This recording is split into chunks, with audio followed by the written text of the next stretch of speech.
What is up, YouTube? Codeman's Travels here. Today I am in Eden Memorial Park, located at 11500 Sepulveda Boulevard in Mission Hills, California. There's a few celebrities here. This is a Jewish cemetery. There's James Caan, Lenny Bruce, Groucho Martz, Jerry Heller, Nicholas Markowitz, and many more. So let's go find them, shall we? Pay our respects.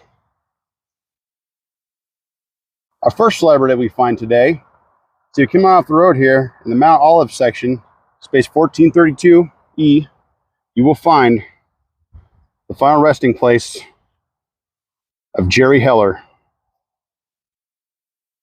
of Ruthless Records. Born October 6, 1940 in Cleveland, Ohio, he was an American music manager best known for managing the West Coast and gangster rap pioneers NWA and Eazy-E. In the 60s and 70s, Heller represented many big-name artists and bands, which included Journey, Marvin Gaye, CCR, The Who, REO Speedwagon, Styx, Black Sabbath, and Van Morrison. Heller, along with Eazy-E, founded Ruthless Records in 1987. The first successful single was Boys in the Hood, rapped by Eazy-E on his solo debut album, Eazy Does It. The success of the single, album, and the rise of Ruthless Records would bring together Eazy-E, Ice Cube, Dr. Dre, MC Ren, and DJ Yella to form the world's most dangerous rap group, NWA, and release the highly successful and legendary album, 1988, Straight Outta Compton. Ice Cube would leave NWA in December of '89 over royalty disputes, feeling he wasn't getting a fair share of the profits for writing half of the music on Straight Outta Compton, and soon after sued Heller. NWA broke up in 1991 after the departure of Ice Cube, who formed the Lynch Mob, and Dr. Dre, who formed Death Row Records. Both accused Heller of breaking up NWA with the way he managed the group. Ice Cube later dissed Heller on the infamous diss track, No Vaseline. In 2006, he wrote a memoir titled Ruthless, a memoir in which he addressed many events that he had previously remained silent on. He also denied accusations of financial impropriety. In October 2015, Heller filed a lawsuit against the surviving members of NWA for his active portrayal in 2015 Straight Outta Compton, accusing them of false statements that harmed his reputation and aimed to ridicule him. The lawsuit was later dismissed. Jerry Heller passed away on September 2nd, 2016 from a heart attack while driving his car. He was 75 years old. On a side note, whether or not you want to believe the accusations against Heller for breaking up NWA or financial impropriety, everyone has their own opinion on him, and if he did or not. But there's no denying that Jerry Heller was a huge part to the birth of West Coast and gangster rap, starting the career of the godfather of gangster rap, Eazy motherfucking E, and helping him form the world's most dangerous rap group, NWA.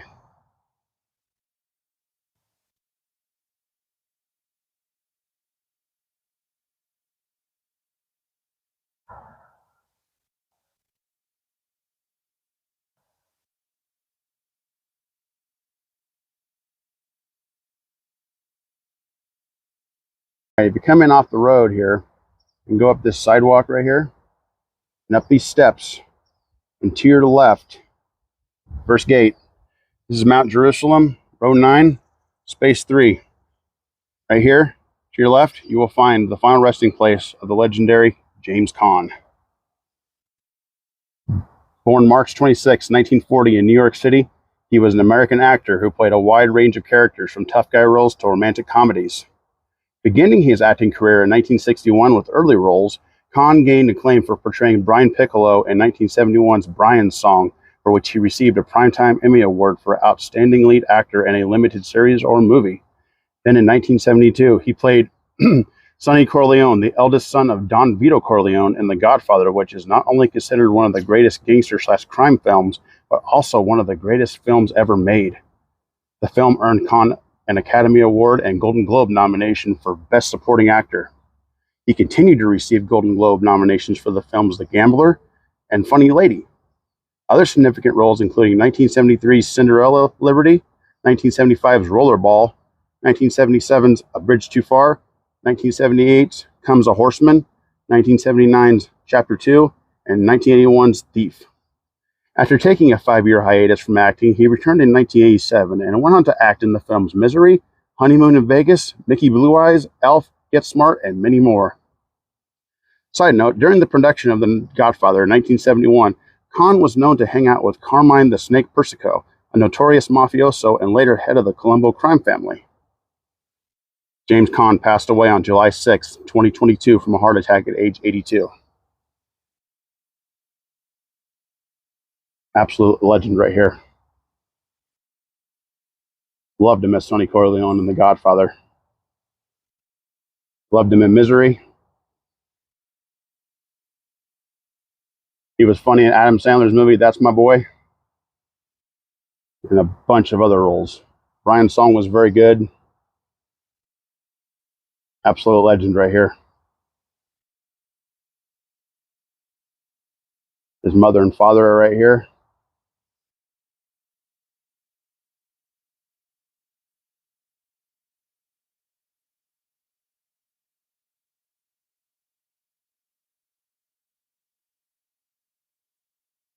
Oh, if you come over here to where James Caan's final resting place is, if you go down the steps right here, this is still Mount Jerusalem. If you come a couple spaces in, you will find the final resting place of Phil Foster. Born March 29th, 1913 in Brooklyn, New York, he was an American actor best known for playing Frank DeFazio on Laverne and Shirley. Foster made his debut as a nightclub comic in Chicago in the 1930s, starting in the dramatic field playing in halls and back rooms. His friend Gary Marshall lured Foster back to Hollywood from a hiatus from being in the military during World War II, first appearing on The Odd Couple and then co-starring on Laverne and Shirley as Laverne's father, Frank DeFazio, who runs the Pizza Bowl. He passed away on July 8, 1985 from a heart attack at age 72.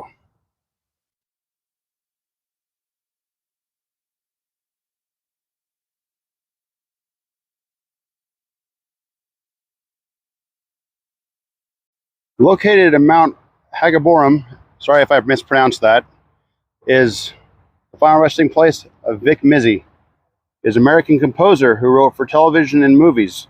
His best-known themes are the 1960s television sitcoms Green Acres and The Addams Family. Vic Mizy passed away on October 17, 2009, at age 93.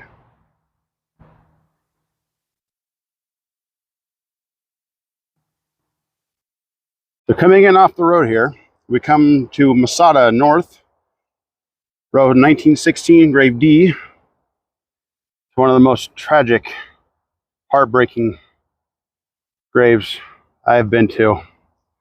This is the grave and final resting place of Nicholas Samuel Markowitz. Now with this one, I'm going to give a backstory on everything that has happened. Some of you might know the story, some of you might not. But here it is. He was born September 19th, 1984 in West Hills, California. So there was a feud between Markowitz's older half-brother Ben and Jesse James Hollywood, a drug dealer, and it began over a $1,200 debt owed to Hollywood by Ben Markowitz. Later on August 6, 2000, Jesse James Hollywood, Jesse Rugg, and William Skidmore saw Nicholas walking on the side of the road and decided to abduct and hold him for ransom, eventually chasing, assaulting, and forcing him into their van. They later took him to Santa Barbara and supplied him with drugs and alcohol. He even attended various house parties with many other people who would later become witnesses.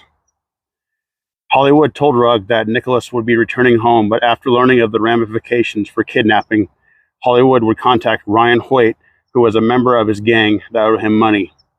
Hollywood gave Hoyt a Tech 9 semi-automatic handgun and directed him to kill Nicholas to pay off his debt. On August 9th, 2000, after one of the parties, Hoyt, Rugg, and Graham Presley drove and walked Nicholas up a trail on Lizard's Mouth Trail in Santa Ynez in Goleta. A grave was already dug, and Nicholas had his hands bound behind him and they covered his mouth with duct tape. Hoyt hit Nicholas with the back of the head with a shovel, which knocked him into the shallow grave. Then Hoyt shot him 9 times with a Tech 9 handgun. Nicholas's body was found 3 days later on August 12th. Several civil and criminal proceedings arose from the murder that included Ryan Hoyt, charged with first-degree murder of Markowitz, was convicted on November 21st, 2001, and sentenced to death on December 9th, 2001. He still remains in prison on death row. Jesse Rugg was charged with aiding in the kidnap and murder of Markowitz. He was convicted of aggravated kidnapping for ransom or extortion with special circumstances, but was acquitted on the murder charge. He served 11 years in prison and was granted parole in 2013. William Skidmore, charged with kidnapping and robbery in 2002, was sentenced to 9 years as part of the plea bargain and was released in 2009. Graham Presley, acquitted of kidnapping but charged with second-degree murder.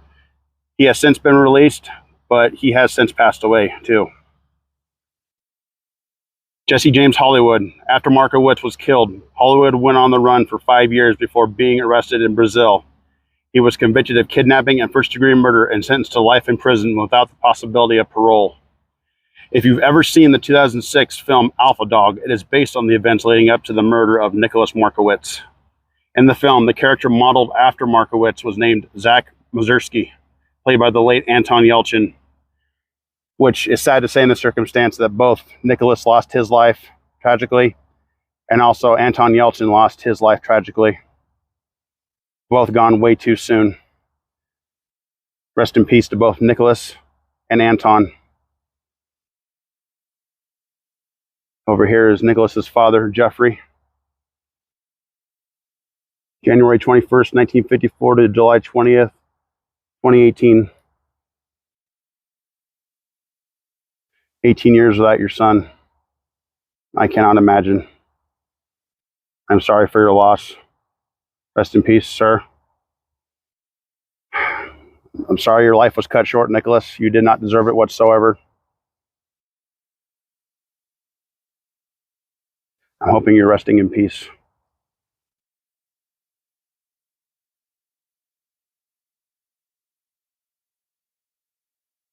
So now I find myself at the Court of the Tribe's Mausoleum. And if we come in the small doorway right here, we find the final location and final resting place of the legendary comedian Groucho Marx. Born October 2nd, 1890 in New York City, he was an American actor, comedian, writer, singer, performer of radio, television, and film who was considered a master of quick wit and one of America's greatest comedians. His distinctive appearance included quirks such as exaggerated posture, spectacles, cigar, thick grease paint mustache, and eyebrows. This look was later created as one of the most recognizable novelty disguises known as Groucho glasses, which there are a pair of them right here. He was the most famous of the Marx brothers. The other four were named Gummo, Zeppo, Chico, and Harpo.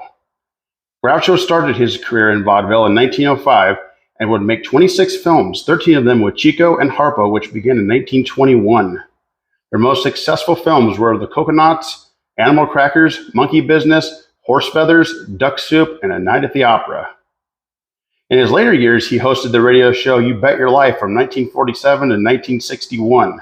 He also wrote many books, including his autobiography, Groucho and Me. He passed away on August 19, 1977 from pneumonia at age 86. His death was overshadowed by the death of Elvis Presley just 3 days earlier. Side facts, Marx was known to influence the Looney Tunes character Bugs Bunny. The rock band Queen had 2 albums named after 2 of his films, A Night at the Opera and A Day at the Races. The ad campaign for Vlasic Pickles features an animated stork that imitates Groucho's mannerisms and voice.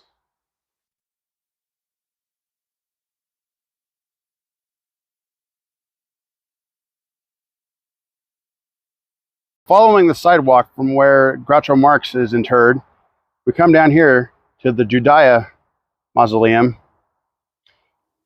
to find the final resting place of Al Lapin Jr. Anybody here a fan of IHOP? Well, he's one of the co-founders. Born September 18th, 1927 in New York, he was one of the founders of IHOP, International House of Pancakes, which opened on July 7th, 1958 in Burbank, California. IHOP has over 1,800 locations in the Americas, the Middle East, and South Asia. IHOP offers breakfast, lunch, and dinner menu items. Many IHOP locations are open 24 hours a day, 7 days a week, and has over 32,000 employees. Lapin passed away on June 16, 2004 from cancer at the age of 76.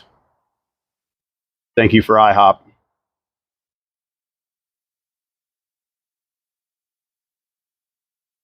We now find ourselves in Mount Nebo, and in section 298-C, you will find the final resting place of legendary comedian Lenny Bruce. He was born on October 13th, 1925 in New York. He was an American stand-up comedian, social critic, and satirist who was renowned for his open, freewheeling, critical style of comedy. His styles contained satire, politics, religion, sex, and vulgarity, which got him blacklisted from television and branded a sick comic. Throughout his career, he had many run-ins with the law and developed a big drug problem, and even got himself blacklisted by nearly every nightclub in the U.S. as owners feared prosecution of obscenity. Bruce would pave the way for counterculture comedians. In 2017, Rolling Stone magazine ranked him number 3 on the 50 best stand-up comics of all time, behind George Carlin and Richard Pryor. Lenny Bruce passed away on August 3rd, 1966 from acute morphine poisoning caused by an overdose at age 40. Wow, to be number 3 right behind George Carlin and Richard Pryor. Wow.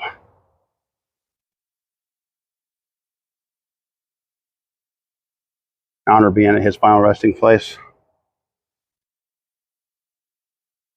Rest in peace, Lenny. Thank you for all the laughs.